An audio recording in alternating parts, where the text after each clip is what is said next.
Venezuela should be one of the richest countries on earth. It has the largest proven oil reserves in the world, more than Saudi Arabia, more than Iraq, more than the United States.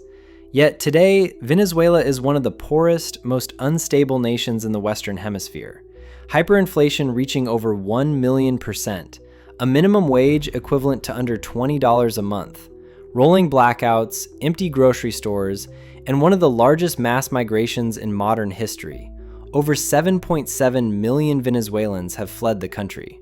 So the question is obvious. How does a country with that much oil end up this poor? We're diving into the rise, fall, and collapse of Venezuela's oil empire, the policies that destroyed an economy, the leaders who shaped decades of history, and why the nation still hasn't recovered. Because the truth is this: Venezuela isn't poor despite having massive oil reserves. Venezuela is poor because of them. Let's break it down. The Golden Age, when oil made Venezuela a miracle country. To understand Venezuela's downfall, we have to go back, before the crisis, before Chavez, before socialism or sanctions, back to when Venezuela was the richest country in Latin America. In the mid-20th century, the discovery of oil transformed Venezuela from a rural nation into a booming petrostate. By the 1950s, Venezuela had higher GDP per capita than Japan. Caracas was called the Paris of South America. The currency, the bolivar, was so strong people used it for luxury shopping in Miami. Oil money built highways, universities, skyscrapers, even the world's first 8-lane expressway in Latin America. For decades, the formula seemed simple: oil equals prosperity. But beneath the surface, a dangerous dependency was forming, a dependency that would eventually destroy the very prosperity it created. The curse of oil. Venezuela's blessing becomes a trap. Economists have a term for what happened: the resource curse. When a country relies too heavily on one export, especially something as volatile as oil, it slowly strangles every other part of the economy. Here's how it happened in Venezuela. 1. Oil crowded out everything else. Manufacturing, neglected. Agriculture, almost disappeared. Technology and innovation, not needed. Why? Because oil money made everything else look inefficient. 2. The government became addicted to oil revenues. By the 1990s, oil made up 95% of exports, 60% of government revenue.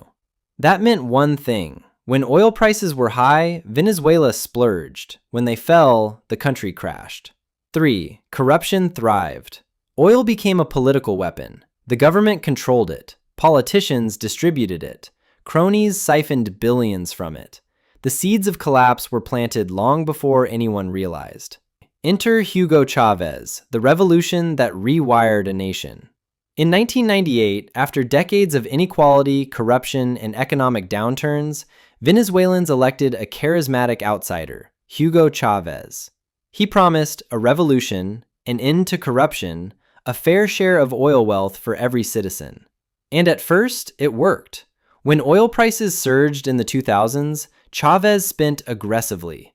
Billions flowed into housing programs, education, food subsidies, social missions that cut poverty in half.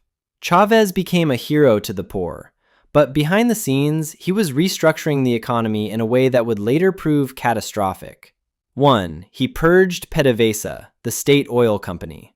After a strike in 2002, Chavez fired over 18,000 workers, including top engineers and geologists. He replaced them with loyalists. PDVSA, once one of the best oil companies in the world, became politically controlled and technically incompetent. 2. He nationalized industries. Not just oil, steel, electricity, farms, banks, and supermarkets. The message was clear: the state controls everything. Investment dried up, production plummeted. 3. He pegged the currency and created price controls. This caused hyperinflation, massive black markets, shortages of food and medicine. But as long as oil prices stayed high, the cracks were hidden. And then, in 2014, everything collapsed.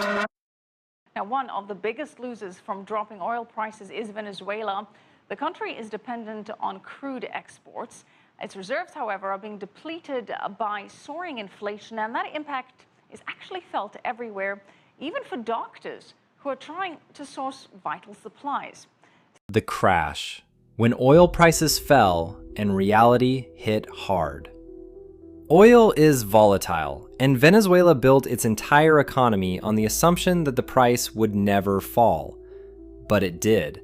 In 2014, global oil prices dropped from over $100 a barrel to under $40. And suddenly, the government had no money, imports stopped, shelves went empty, inflation exploded, the currency collapsed. Within a few years, Venezuela entered one of the worst economic crises in modern history. The government responded by printing money, a lot of money. By 2018, inflation hit 1,700,000%, one of the worst hyperinflation events ever recorded. People's life savings evaporated overnight. Doctors fled, teachers fled, millionaires became poor, the poor became desperate. And Venezuela's oil production, the one thing that was supposed to save the country, collapsed. Remember PDVSA, the state oil company Chavez purged? By the 2010s, it was a shell of its former self. Massive mismanagement. Billions went missing. Maintenance was ignored. Equipment broke down. Foreign companies left. Exxon, Conoco, Chevron. One by one, they pulled out. Production collapsed. In 1998, Venezuela pumped 3.5 million barrels per day. By 2020, barely 400,000, the lowest in 70 years. That's like Saudi Arabia suddenly producing less oil than Iceland. Sanctions, the final blow or just a scapegoat? When the crisis spiraled, the US imposed sanctions. The Venezuelan government says this is the reason for the collapse. But here's the truth. The economy was already in freefall years before sanctions. Hyperinflation began in 2016. Shortages began in 2014. Oil production began collapsing in 2012. Sanctions made things worse, but they didn't cause the crisis. They hit a country that was already drowning. Mass migration, the largest exodus in Latin American history. More than 7.7 million Venezuelans have fled to Colombia, Peru, Brazil, the US, and Europe. That's more refugees than Syria at certain points of its civil war, Ukraine before 2022, the entire population of Switzerland. This mass migration drained Venezuela of doctors, engineers, skilled labor, young professionals. Even if the country recovered economically, rebuilding the workforce will take decades. Why Venezuela is still poor today. So, why, in 2025, with the largest oil reserves in the world, is Venezuela still poor? Because the problems run deeper than oil. 1. No trust from foreign investors. Companies aren't eager to return after decades of expropriation. 2. Broken infrastructure. Pipelines, refineries, rigs, many are beyond repair. 3. Corruption is systemic. Billions vanished into offshore accounts. 4. Oil alone cannot rebuild a collapsed state. Even if production increases, the money won't fix. Currency instability, political repression, lack of rule of law, brain drain. 5. Diversification never happened.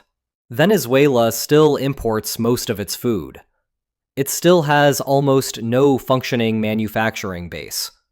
Oil pays the bills, but Venezuela no longer has the capacity to produce enough of it. The future of a broker petro-state. Venezuela's story is not just tragedy. It's a warning. A warning about overdependence on a single resource, political polarization, corruption, dismantling institutions, the illusion that oil wealth lasts forever. The question now is simple. Can Venezuela ever recover? Economists say yes, but only if political reforms happen, foreign investment returns, the oil industry is rebuilt professionally, and the country finally diversifies its economy. Until then, Venezuela remains the world's richest poor country, a nation with oceans of oil and millions living in poverty. The paradox continues, and the world is still watching. Thanks for watching. If you found this video helpful, don't forget to hit the like button and subscribe for more content just like this. Drop your thoughts or questions in the comments, and I'll see you in the next one.